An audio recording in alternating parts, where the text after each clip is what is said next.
The largest parade of ships on the West Coast taking place today. The fleet entering the bay under the Golden Gate Bridge. What a sight. Thousands watch 3 Navy combat ships and 3 Coast Guard vessels from the shoreline. KTVU's Tom Vakar was aboard one of the ships that calls the Bay Area home. As Fleet Week's parade of ships entered the bay, KTVU was invited along to enter the bay with the crew and the families of one of the Bay Area's own, the 418-foot-long Coast Guard Cutter Waesche, home ported at Alameda's Coast Guard Island. Long before there was a bridge, there was a Golden Gate. The first naval ship entered the bay in 1775, and it was Spanish. And for the next 247 years, naval vessels and Coast Guard ships would go in and out of this bay to protect, to deter, and to even fight war. The Waesche is one of 11 multi-role national security cutters named after the Coast Guard's World War II commandant and its first full admiral.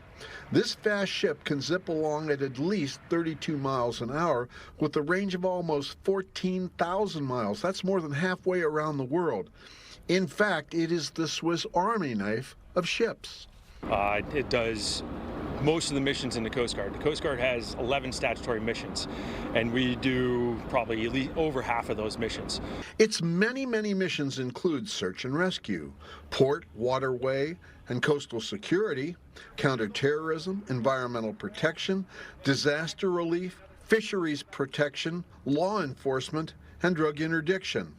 With its highly computerized weaponry and support systems, it can also operate as part of the Navy's fleets in a major war.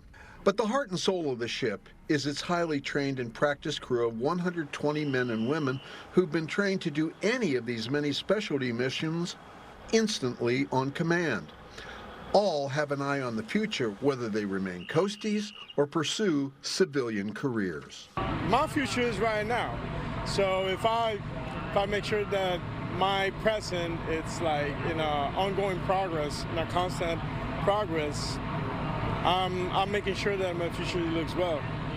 Since it's under DoD/Homeland Security, and it's a great gateway for expand their horizons. There's so many opportunities.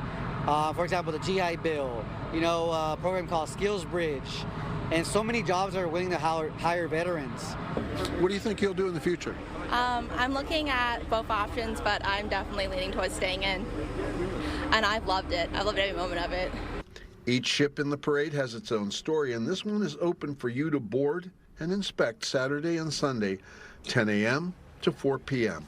Tom Vakar, KTVU Fox 2 News.